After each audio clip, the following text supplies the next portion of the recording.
皆さんこんにちは。総合学習塾学び屋の青木です。今回は中学3年生の数学の第4回目の授業を進めていきたいと思います。中学3年生の皆さんはいつものようにノートと筆記用具、そして数学の教科書を準備してから動画を進めるようにしてください。第4回目では第1回目から第3回目までずっとですね式の展開ということをやってきたんですが、ちょっとだけ1個だけですねその展開の応用バージョンを1つやり忘れてしまったので、今日はそこをまずやってからですねその展開の後に来る因数分解というものをやっていきたいと思います。でこの因数分解というのは展開の仕方がしっかりと頭に入っていれば問題なく、できるものになりますので、皆さん展開の公式に関してはしっかりとできてるかなと思いますので、こちらもですね簡単にできるようになるかと思います。ですから、今日はですねその因数分解も一気に全部いっちゃいたいなというふうに思います。ちょっと基本編だけですね、応用編まではちょっと長くなっちゃうので難しいかなと思うんですが、基本のところまでは全部ですね、一気にいきたいなと思いますので、頑張って一緒に勉強していきましょう。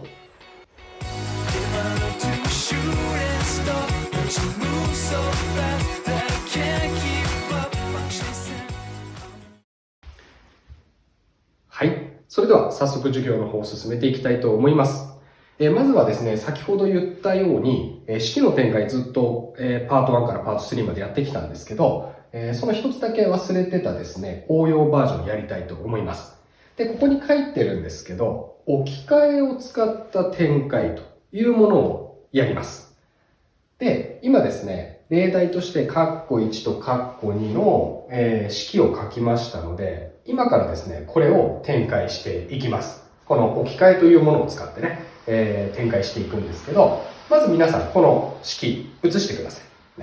で、写した後、解説をしていきたいと思います。はい。それではですね、早速括弧1からやっていきますけれども、これ、括弧 x プラス y マイナス2かける括弧 x プラス y プラス9という式ですよね。で、これはもうパッと見て公式は使えないと。そもそもここがですね、3つの項がある式だし、こっちも3つの項がある式なんで、多項式かける多項式なんだけど、公式は使えないパターンだと。で、一番基本的な展開の方法でやることももちろんできます。X をまず後ろのこの3つに全部掛け合わせて、次に Y を掛け合わせて、最後にマイナス2を全部掛け合わせて、で、もし同類項が出てくれば同類項をまとめるっていうやり方ももちろんできます。それが基本なんですけど、それをやると結構ですね、これ3つの項を3つの項に掛け合わせるので、全部で9つ、9個の項が出てきてしまって、そこからさらに同類項をまとめるっていう作業が出てくるんですね。そうなると、ややこしくて、符号のミスだったり、同類項をまとめ忘れちゃったりっていうですね、ミスが生じやすくなります。それを防ぐために、この置き換えというものを使ってやっていくと、ちょっとそのね、面倒な作業が減って、ミスを防ぐことができるよというものになります。で、これですね、まず、この前の多項式と後ろの多項式見てもらうと、ちょっとあれと気づいた人もいると思うんですけど、共通してる部分ありますよね。共通してる部分。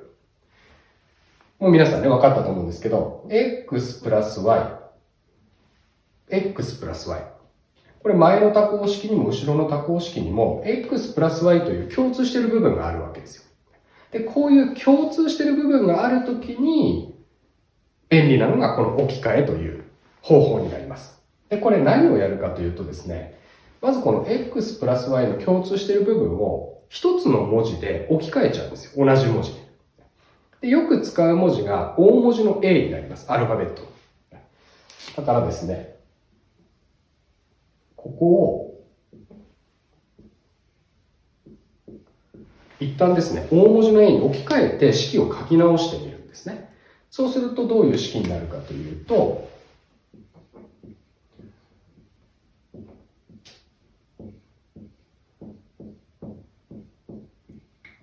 こういう式に置き換えることができるわけです。ね。x プラス y の部分は同じ文字 a で表す。これラージ A と言いますね。ラージ A マイナス2、ラージ A プラス9という掛け算の式に置き換えることができるよと。ですから、ここはまず何をしたかというと、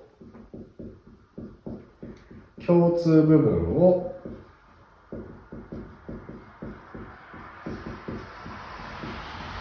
これ、ラージ A じゃなくてもいいんですよ。何でもいいんです。同じ文字使えば。ね。ですから、共通部分を一つの文字で置き換えると。ここが置き換えというものになります。これ最終的には後で戻します。一旦ややこしいんで、3つの項かける3つの項は一旦ややこしいから、ひとまず共通部分1つの文字に表しちゃうということです。で、この状態になるともう皆さん展開公式で、このラージ A 使った状態のままで展開することはできますよね。公式1を使えばいいわけですよね。そうするとこれがですね、まず A2 乗が来ますね。で、マイナス2と9を合わせてプラス7。ですから、プラス 7A となります。で、マイナス 2×9 ですから、マイナス18ということになります。で、まずこう、ラージ A に置き換えて展開したら、ここで、まずラージ A が x プラス y、もともとはね、x プラス y だったので、戻します。そうすると、どうなるかというと、ここは a の2乗ですから、x プラス y の2乗になります。で、今度プラス 7a なので、プラス7かっこ x プラス y。で、マイナス18はね、何も文字関係ないので、マイナス18ということになります。ですから今何をしたかというと、共通部分を一つの文字で置き換えた。そして、その状態のまま展開したわけです。展開。ね、ここは公式を使って展開しました。で、今度はここで、ラージ A を元の x プラス y に戻しました。ね。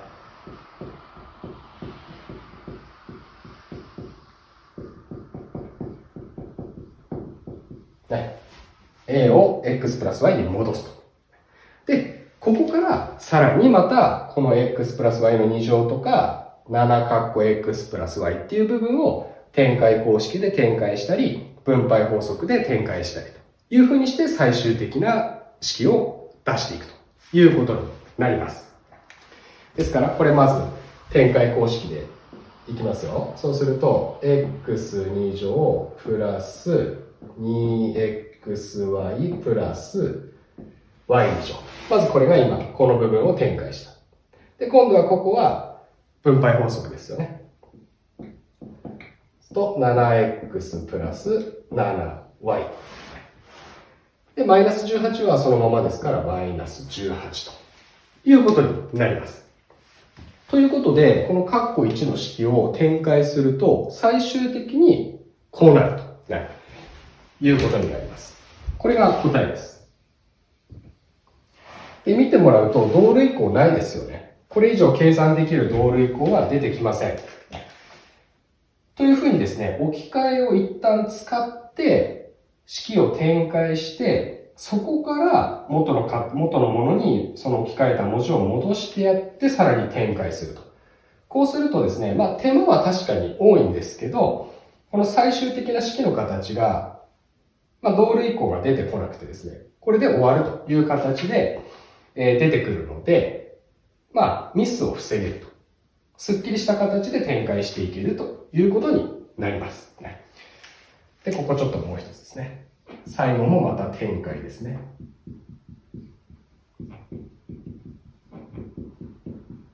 ですから置き換えを使った展開というのは共通部分を一つの文字で置き換える。で、そのまま展開する。で、文字を元のものに戻してさらに展開するというこの手順でやっていくときれいに展開することができるよというものになります。よろしいでしょうか。で、続いて括弧2なんですけど、括弧2は、共通部分をというよりかは、3つの項が出てきて、それの2乗になっているので、ちょっと一旦ね、一部を文字で置き換えて、展開公式使える形にしようと。先ほどもそうですよね。文字で置き換えて展開公式使える形に一旦するわけです。ということで、この場合どうするかというと、x-2y プラス3という3つの項があって、その2乗になっちゃってるので、一旦ここを a で置き換えちゃいます。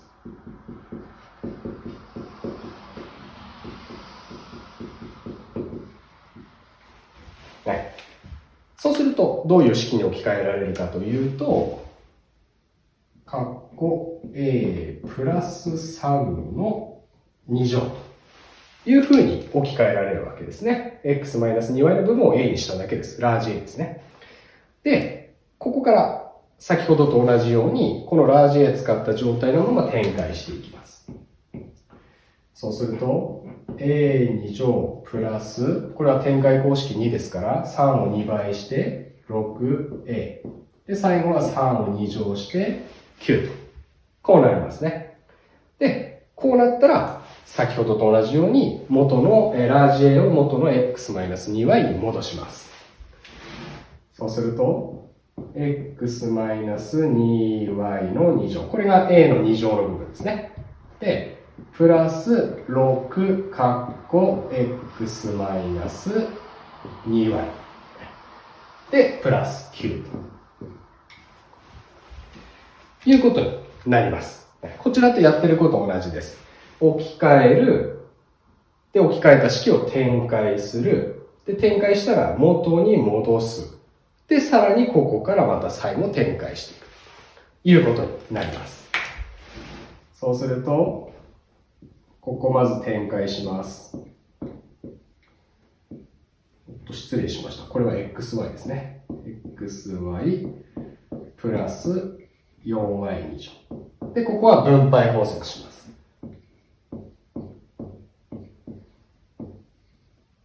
で、プラス9はそのままプラス9ということで、これが最終的な答えと展開した後の式ということになります。手順全く一緒です。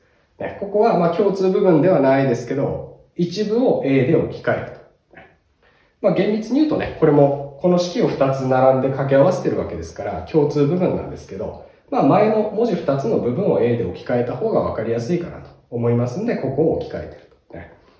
で、式を置き換えて、そのまま展開。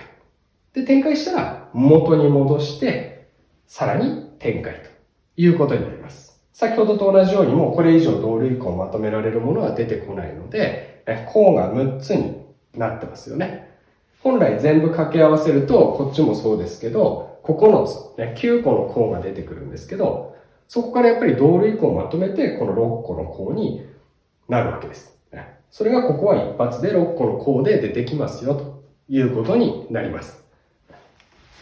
ということでですね、この置き換えを使った展開っていうのも、今解説だけで終わっちゃったので、ここをしっかりと写しながら、もう一回ちょっと先生が言ったことをね、頭で反復しながら写して、で、あとは教科書の問題とかワークの問題を使ってですね、しっかりと繰り返し練習してマスターするようにしてください。じゃあまずここですね、もう一回写して何やったかを振り返ってみてください。どうぞ。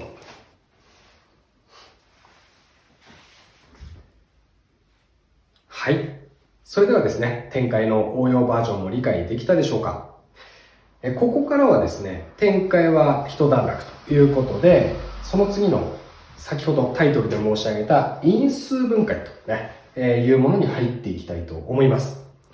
で、今ですね、一つ、ちょっと今までやってたやつ書いて、これが展開だよねというものを書いたので、これまずね、皆さん写してください。その後に因数分解について簡単に説明したいと思います。じゃあまず書きましょう。どうぞ。はい。それでは書けたでしょうか。ではですね、因数分解についてこれから説明していきますが、今、3x 括弧 x-5y イコール 3x2 乗 -15y という分配法則をして括弧を外した展開のパターンを書きました。ですから、この分配法則の状態から実際に分配法則をして多項式の形で表す。それが展開でしたよね。で、因数分解って何かっていうと、ものすごい簡単で、これも逆をやることなんですよ。多項式がありますよね。これを、単項式かける多項式の形とか、あと、乗法公式であった公式のパターンであれば、括弧かける括弧、つまり多項式かける多項式の掛け算の形に戻してあげることを因数分解というふうに言います。これ数でもそうです。例えば一つの数を掛け算に分解してあげることを因数分解というふうに言います。例えば15は 3×5 に分解することできますよね。それだけじゃないですけど。で、3×5 で15なので、その 3×5 の形にしてあげることを因数分解というふうに言うわけです。ですから、矢印の向きが反対になります。こういうふうに式を積の形、掛け算の形に戻してあげることを因数分解というふうに言うわけです。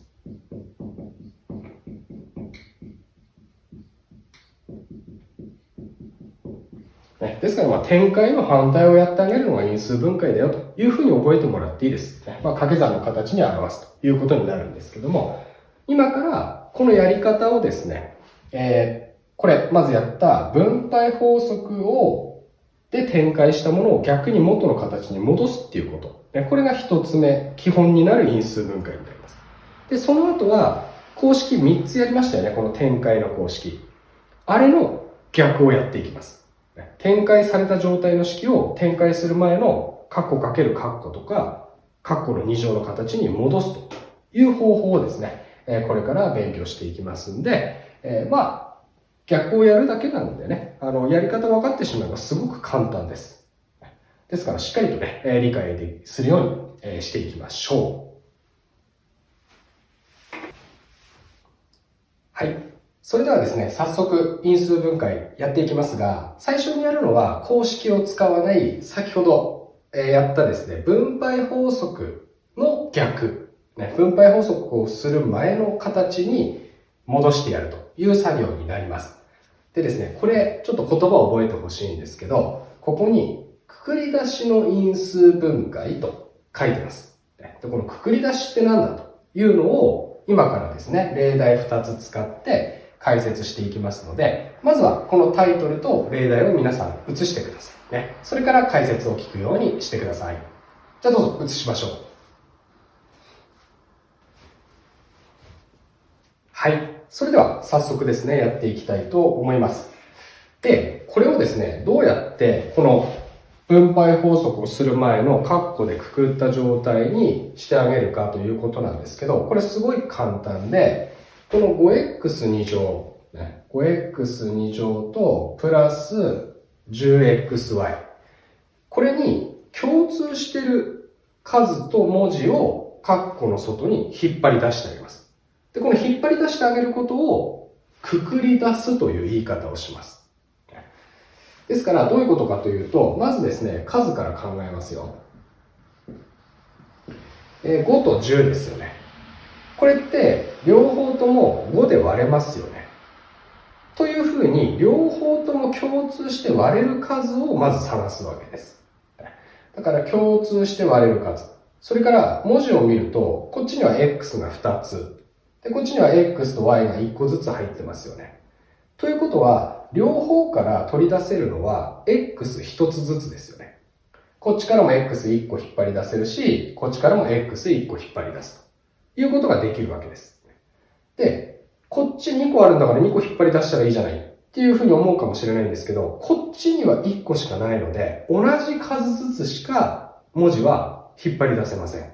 共通して取れる数分文字を取るということになります。これもその文字で割ってやるということにはなるんですけど、ちょっとそれだと分かりづらいので、同じ数ずつね、同じ文字を括弧の外にくくり出しましょうということになります。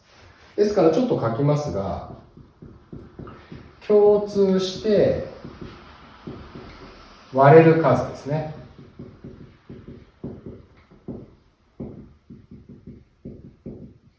それから共通して含まれている文字。これ同じ個数ずつですね。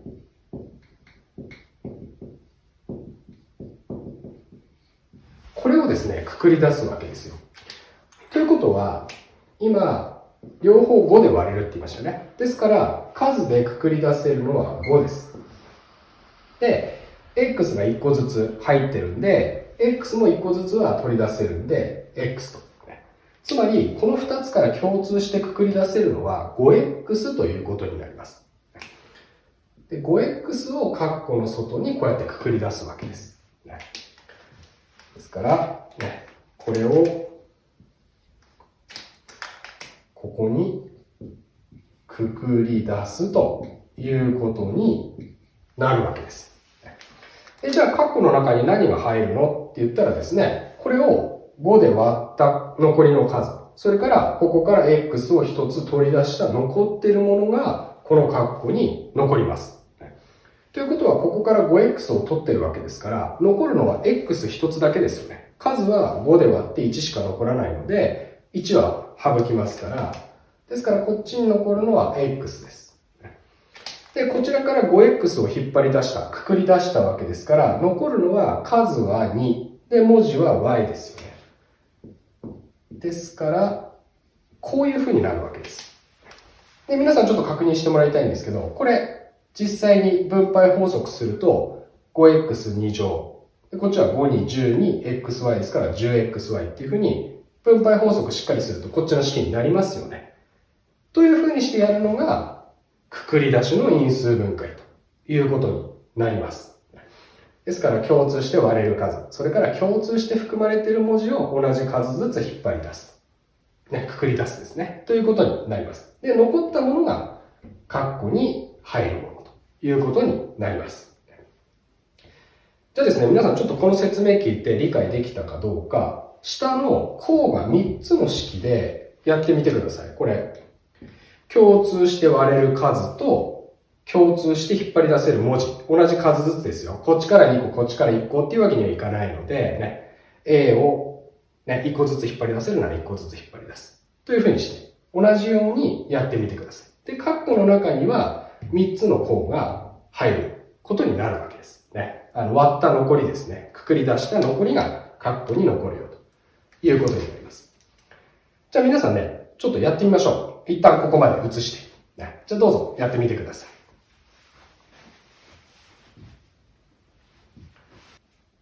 はい。できたでしょうか？じゃあ確認してみますよ。まず、数から見ていきますよ。6と12と30ですよね。マイナス12ですけど、これ全部何で割れるかって言ったら、6で割れますよね。これ6で割って1、マイナス12は6で割ってマイナス2、30は6で割って5という風になります。ですからまず数でくくり出せるのは6です。で、文字見ると全部 AB 含まれてますよね。で、こっちは A2 個、1個、1個。で、こっちは B が1個、こっち2個、こっち1個ってあるんで、数がね、まちまちなんですけど、1個ずつは全部引っ張り出せますよね。くくり出せますよね。だから、AB をそれぞれからくくり出すということになります。ですから、括弧の前にくくり出すものは、6AB ということになります。で、あとは、それで割った時に残ったものを括弧の中に置いとくということになりますので、これ、ここから 6AB くくり出すと残るのは A1 個だけですよね。で、ここ、数がまずマイナス2が残ります。6で割りますからね。で、A と B1 個ずつ取ると、B が1個だけ残ります。ということで、ここはマイナス 2B。で、最後は、6で割って5が残ります。で、AB は両方とも1個ずつ取られちゃいます。くくり出されちゃいますから、文字は残りません。ということで、残るのは5だけということになるわけです。で、これで因数分解の完了です。で、念のためね、さっき言ったように、じゃあこれ実際分配法則してみて、これに戻るかどうかを確認して、答えが合ってるかどうか、しっかりと確認することができるということになります。これが因数分解の最も基本的な形、公式を使わないくくり出しの因数分解ということになります。これですね、皆さんしっかり覚えて練習してくださいね。なんでかっていうと、この後に3つの公式の逆バージョンの因数分解をするんですけど、それをやってしまうと、皆さんね、因数分解しなさいっていう問題が出た時に、ほとんど公式でやるものだっていうふうにちょっと思い込んじゃって、このくくり出しの因数分解を忘れちゃうんですよ。基本はくくり出し。で、公式が使えるものは公式で因数分解しますよということになりますので、まずこのね、基本の形をしっかりとマスターするように繰り返し練習してみてください。それでは続けてですね、ここからは公式を使った因数分解を3つやっていきます。展開の時に使った3つのね、乗法公式の逆をやっていきます。で、まずはここに1つ目の公式書きました。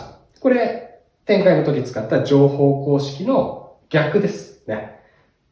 展開の時はこの形からこの形にするんだよという書き方でしたけど、因数分解は反対なので、この形になっている多項式をこのカッコカッコの式に因数分解していくよという公式の書き方になっています。単純に左右入れ替えただけですね。で、皆さんはまずこれを写して、で、あと、この後ですね、例題使って実際にどういうふうにやってね、このカッコカッコの形にしていくのかという解説をしますので、まずここまでね、皆さんは写してから解説を聞くようにしてください。じゃあどうぞ写しましょ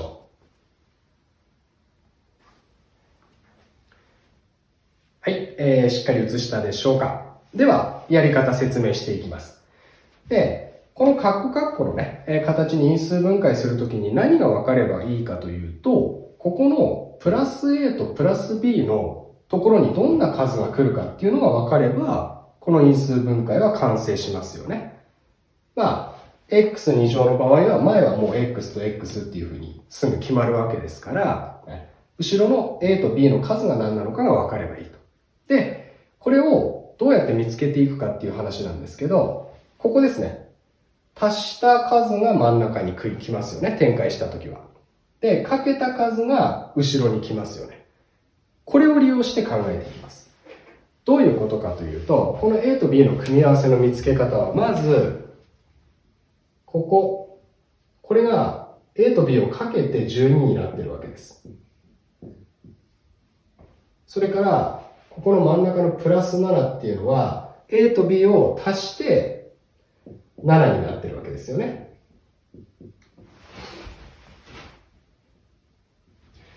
つまりですね、このかけて12足して7になる2つの数の組み合わせを見つけていけばいいわけです。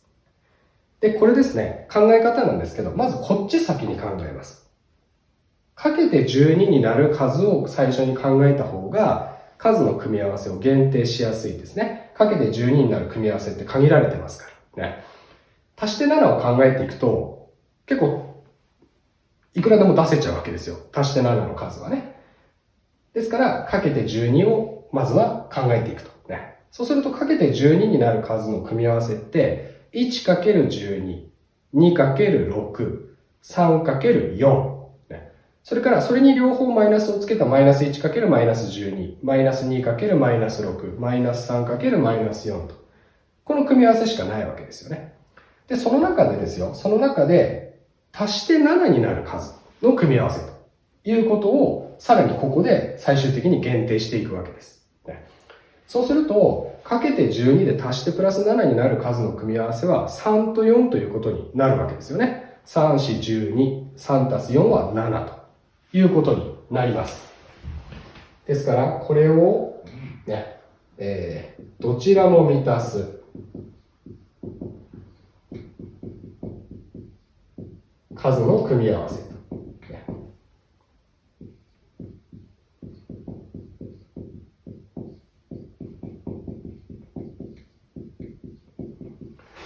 このどちらも満たす数の組み合わせは3と4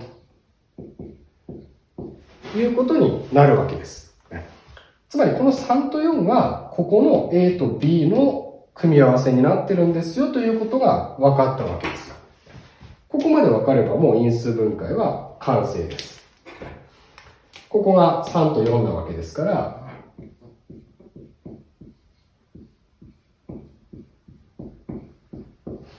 このように括弧でくくってやればいいわけですね。この組み合わせを単純に前の括弧と後ろの括弧にそれぞれ置いてやるということになります。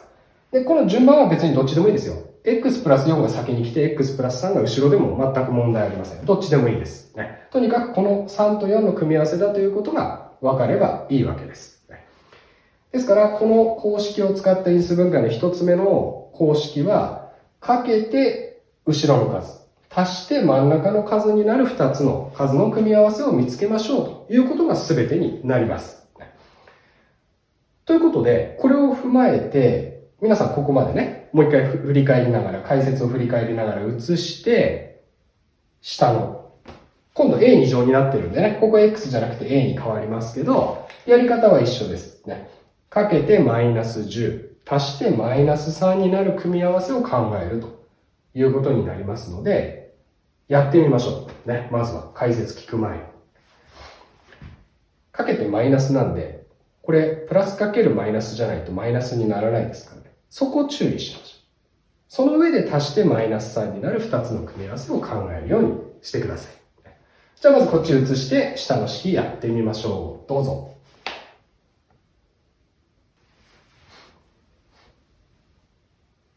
はい。皆さんうまく2つの数の組み合わせ見つけられたでしょうかね。じゃあ一緒に答え合わせしていきますよ。そうするとまずここはかけてマイナス10。で、その中で足してマイナス3になる組み合わせ。こうなる2つの数の組み合わせは何だろうということになりますが、まずかけてね、プラスだろうがマイナスだろうが10になる掛け算の組み合わせは 1×10 か 5×2 しかないわけですよね。ですからその中で考えていくんですけど、1×10 はどっちかにマイナスをつけてもマイナス3にはならないですよね、足したときに。で、2と5の組み合わせであれば、マイナス5とプラス2にすると合わせてマイナス3というふうになるわけですよ。つまりここは2とマイナス5の組み合わせであるというふうになるわけです。ということは、これを因数分解すると、括弧 x プラス2、括弧 x マイナス5とね。これ逆でもいいです。マイナス5とプラス2は逆でも。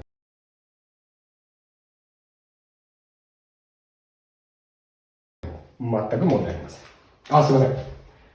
さっき自分で言っといて、ここ今 x って書いてありましたけど、ここ a2 乗でここも a ですから、a ですね。大変失礼しました。ここは a ですね。括弧 a プラス2、括弧 a マイナス5と。で、プラス2とマイナス5は逆でもいいですよ、ということになります。これが公式を使った因数分解の一つ目のパターンということになります。かけて後ろの数、足して真ん中の数になる組み合わせを見つけましょうということですね。で、これ展開公式の時もそうでしたけど、例えばですね、例えば。もう一つ文字が入ってきた場合もやることは全く一緒です。例えばどうしましょう。じゃあ、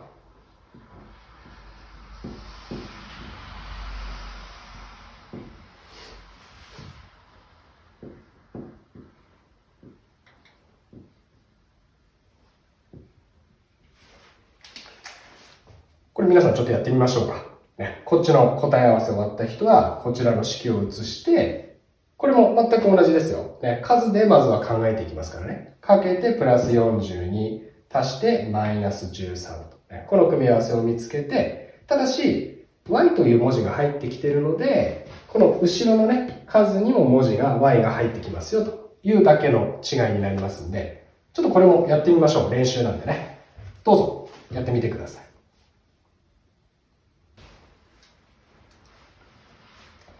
はい。できたでしょうか。ここも同じですよ。ね。かけて42で、足してマイナス13になる数。そうすると、かけて42って言われたときに、皆さん九九でね、パッと思いつくのは、7×6=42だと思うんですよ。7×6。もしくは 6×7。で、こっちマイナスなんですけど、マイナス6とマイナス7にすると、合わせてマイナス13になりますよね。で、マイナス6とマイナス7をかけると、マイナスかけるマイナスでプラスの42になりますよね。ですから、ここの組み合わせは、実は両方マイナスの数ということになるわけです。で、忘れちゃいけないのは先ほど言ったように y の文字が入ってきてますから、答えを書くときは、ここにですね、x-6y とつけます。で、こちらも x-7y というふうにつけてやると、これを実際展開するとこの式に戻るわけですよね。ですからこれで因数分解は OK ということになります。ここまでできればね、もう大抵のこのパターン1の公式1のね、パターンは因数分解できるはずですので、しっかりと練習を繰り返してマスターするようにしてください。はい。それではですね、続いてパターン2ですね、公式2の逆をやる因数分解に入っていきたいと思います。で、また同じようにですね、展開公式の時の逆、左右入れ替えた形で公式2のパターンを書いてますんで、まずこの公式写して、例題を写して、それからね、やり方説明していきますんで、写してからね、続きを見るようにしてください。では、まず写しましょう。どうぞ。はい、写し終わったでしょうか。ね、もしかするとね、もうやっちゃったなっていう人も中にはいるかもしれませんけど、しっかりね、やり方今から説明していきますんで、まだね、やったことないからわからないっていう人は、説明を聞いて理解するようにしてみてください。で、このパターン2の公式の方は、使える場合がですね、もう限定されているので、式をパッと見たときに、この2を使えるパターンなのかそうじゃないのかっていうのはすぐ見分けられます。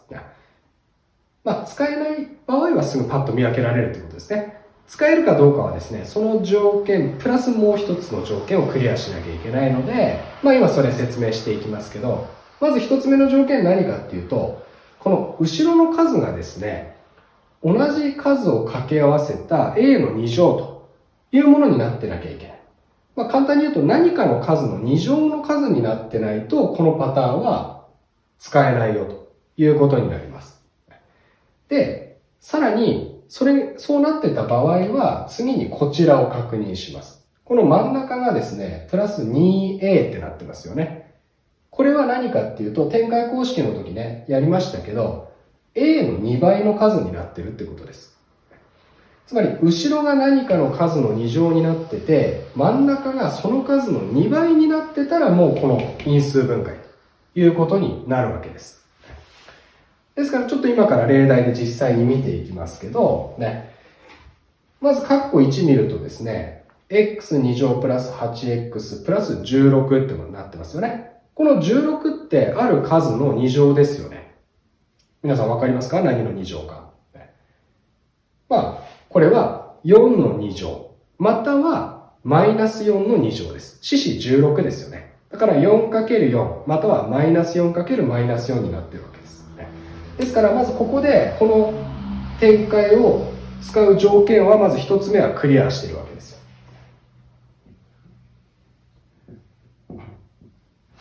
ですから、この後ろの数見てね、これ何かの数の2乗だなって言ったときは、このパターンかもしれないので、次の第2の条件を確認するようにしてください。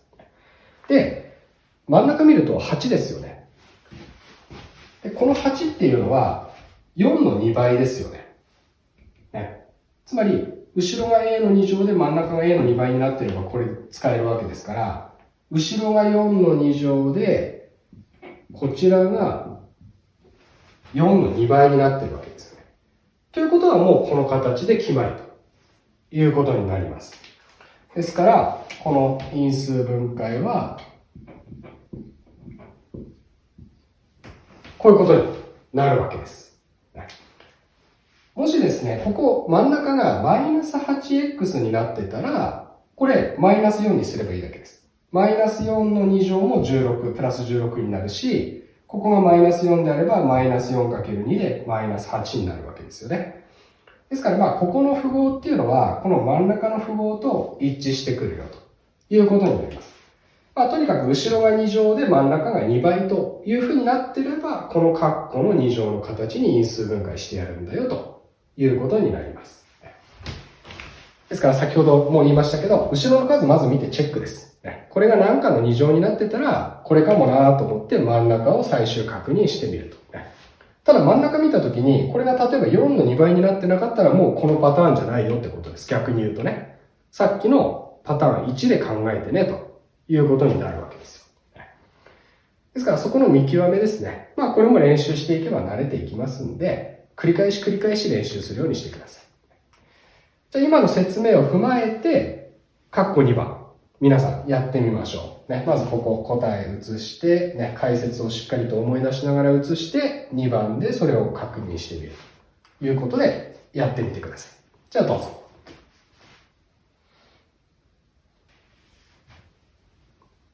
はい。どうでしょうか？できたでしょうか？これ、後ろを見ると、とりあえず y2 乗置いといて、25ですよね。これは5の2乗ですよね。またはマイナス5の2乗ですよね。で、一旦ここ5の2乗と考えてみますけど、ね。で、真ん中じゃあチェックしてみましょう。そうするとマイナス10だと。5の2倍の10だけど、でもマイナスがついてるから、そうするとここをマイナス5の2乗というふうに考えればうまく合うなと。ここがマイナス 5×2 なわけですよね。ということは、ここのプラス a がマイナス5の、このですね、括弧の2乗の形だなというふうにわかるわけです。で、ここで忘れちゃいけないのが、先ほど置いといたこの y2 乗とかこの真ん中にも y がついているので、後ろの数マイナス5にも y をつけてやらないといけないよということです。ですから、この因数分解は、括弧 x-5y の2乗ということになるわけです。これがパターン2の因数分解ということになります。で、これのちょっと応用編があってですね、ここ、ちょっとやりますけど、例えば、こういうものが出てくるんですね。で、これも説明しちゃいますけど、まず後ろを見ると、2の2乗になってますよね、これ。2乗になってる。で、真ん中見たときに2の2倍にはなってないですよね。ただ、これ、前見ると 9x の2乗なので、前は何の2乗になってるかというと、3x の2乗になってるわけですよね。で、ここでちょっと展開の時を思い出してほしいんですけど、ここ展開するときに、まず x の2乗、前の項の2乗が来て、で、次の真ん中が後ろの項を2倍して前の項をかける。で、この時に前の項に何か数がついてたら、それも一緒にかけるんだよと。それを気をつけてねっていうのを話したと思います。もう展開をマスターしてる人は分かってると思うんですけど、それをちょっと考えた時に、これ、2を2倍します。で、その後にこの 3x をかけると、12x っていうのが出てくるわけですよね。つまりこれは実はこれの形の応用バージョンになっているということなわけです。結論言ってしまうとこれは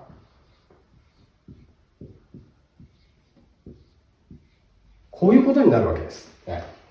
で、これどうやって見分けたらいいかっていうと、後ろが何かの2乗になっている。で、前に x2 乗の前についてる数も何かの2乗になってるっていう時は、ほぼもうこの形になると考えてください。で、確認する作業としては、ここがね、9っていうのはサザンが9だと。4っていうのは2人が4だと。つまりこっちは3の2乗で2の2乗だ。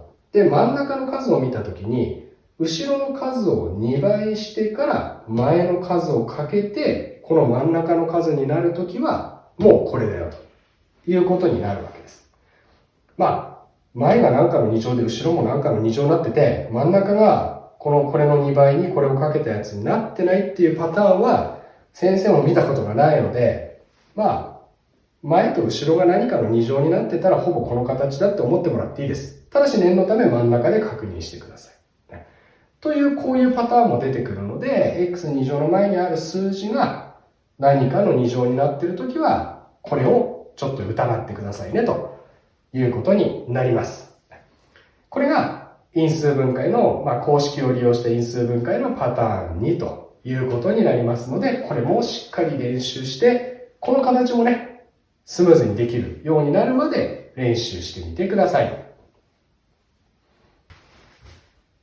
はい。それではですね、最後のパターン3ということで、これ展開の時も一番簡単なパターンだよって言ってたんですけど、因数分解もこれが一番ね、見分けやすくて簡単に因数分解できるパターンかなというふうに先生はね、個人的には思ってます。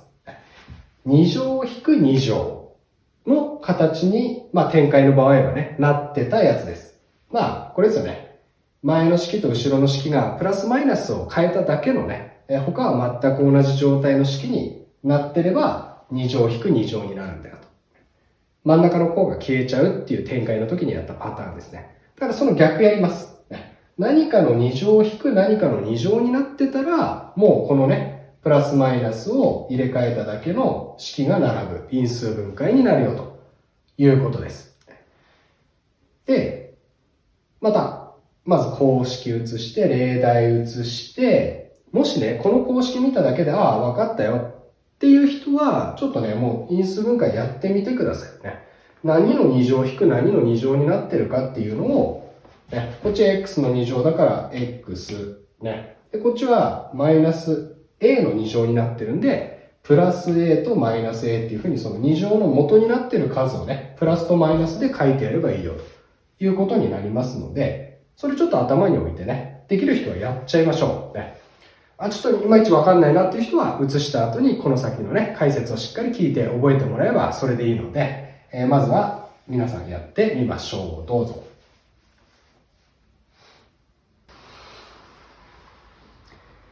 はい。それでは、説明していきたいと思います。説明といってもですね、もうこれパッと見たときに、前は x の2乗だと。で、後ろの数だけ見ます。もうこのマイナスは、とりあえずマイナスになっていることだけ確認できればいいので、そうすると、ここがですね、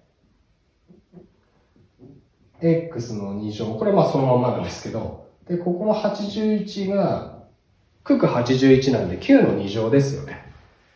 で、ここがね、マイナスになってるよということは一応確認して、全部の条件が揃ってるので、これは、x プラス9、x マイナス9というふうになるんだよっていうことです。こういうことなんですね。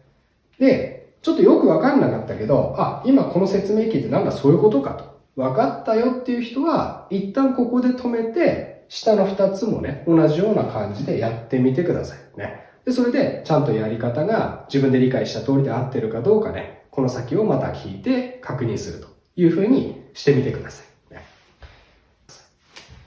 じゃあ続いていきますよ。で、こちら、これも2乗引く、ここ、どうなってるかっていうと、こっちはそのまま a の2乗なんですけど、後ろは、これ、2b×2b になってますよね。数字だけまず見れば、4っていうのは 2×2 ですよね。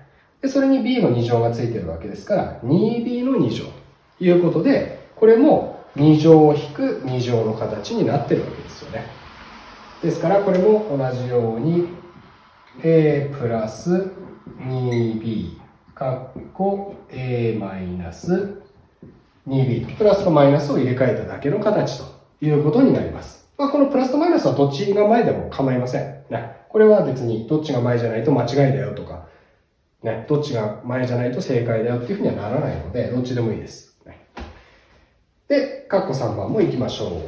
今度は前にもね、数字がついてますけど、25って5の2乗ですよね。ですから、ここは 5x の2乗になってるわけですよね。で、引く、この121ってなんだよって思うかもしれないんですけど、これもですね、実はもう次の単元とかで、これが何の2乗かっていうのはもう頭に入れてた方がいいので、あえて今ここで出したんですけど、解けた人はね、解けたかもしれませんけど、121ってこれ11の2乗なんですよ。11×11 で121なので、ここは 11y の2乗ということになります。ということで、これも何かの2乗引く何かの2乗という形になっているので、このパターンの因数分解だよということになります。ですから、ここは5x プラス 11y、5x マイナス 11y。こういうことになるわけです。これはね、すごくシンプルな式の形で分かりやすいと思うんでね、これが出てきたらもうこの因数分解だよというのが判断しやすいかと思います。ので、これもね、しっかりと練習して、このパターンをスムーズにポンポンポンとね、瞬時に因数分解できるようになるまで練習してみてください。はい。ということでですね、今回は展開の応用編から始まって、基本のですね、くくり出しの因数分解、それから乗法公式3つの逆をやる公式を使った因数分解の3パターンということを学習してきました。ちょっとね、本当はもっと短く動画をまとめたかったんですけども、皆さんもう少しでね、学校始まる、もしくはもう始まってるっていう人もいると思うので、今回はね、ちょっとキリのいいところまでやろうということで、だいぶ長くなってしまいました。で、ここまである程度ね、完璧にマスターできるようになってると、学校の授業もね、皆さんの中ではもう復習という感じで受けられると思いますので、まだね、5月いっぱい休みだっていう人は、今のうちにこの因数分解までを完璧にしておくようにね、学校の教科書とかワークを使って繰り返し練習をしてみてください。で、今日ちょっと因数分解の応用編まではいけなかったので、その応用編とか、あとね、練習も今日は解説でほとんど時間使っちゃったので練習もできてないので、その辺の因数分解の練習も含めてね、次回の動画でやっていきたいと思います。それまで皆さんはもう練習を繰り返し、展開まだできてない人は展開からしっかりと練習し直してくださいね。展開完璧にして因数分解も完璧にすると。で、その応用もできるようにするという手順で進めてもらえるといいかなと思いますので、まもなく学校始まってですね、始まるとおそらく遅れてる分ものすごいスピードでね、学校の先生たちはやらないといけなくなるわけですよ。大変だと思います、本当先生たちも。で、皆さんはもっと大変ですよね。で、中学3年生は、やはり後ろに受験というね、期限があるので、次の学年に持ち越しっていうね、できなかった単元は持ち越しっていうことができないわけです。ですから、学校の先生たちも受験に間に合うように、できるだけね、この数学のやらなきゃいけない単元を期限までに終わらせようとするはずです。ね、そうすると、ただでさえですね、中学校3年生の数学っていうのは容量がかなり多いわけですよ。で、それを、この、2ヶ月ですか2年生の終わりから考えるともう3ヶ月休んでるわけですよね。その分取り返すのも含めて短期間でやらなきゃいけないわけですから、ものすごい大変になります。で、夏休みも短くなる人がほとんどだと思います。そうすると受験勉強に使える時間っていうのはものすごくいつもの例年に比べると少なくなるわけですね。ですからできるだけ皆さんは学校の授業よりも早いペースでどんどん進めていかないと厳しくなってくるわけですね。逆に言うと早いペースで進めておけばそんなに困ることはないので、今のうちにね、少し余裕を作れるように、この動画とかも利用してもらって、自分で勉強を進めることをね、習慣にしてもらえばいいかなというふうに考えてますんで、これからもね、しっかりと自分で勉強するように頑張っていきましょう。そのためのサポート動画を引き続きですね、学校が始まっても上げていけたらいいなというふうに考えてますんで、先生も頑張って動画作成していきたいと思います。一緒に頑張りましょう。ということで、今回は中学3年生の数学の第4回目の授業を行いました。ありがとうございました。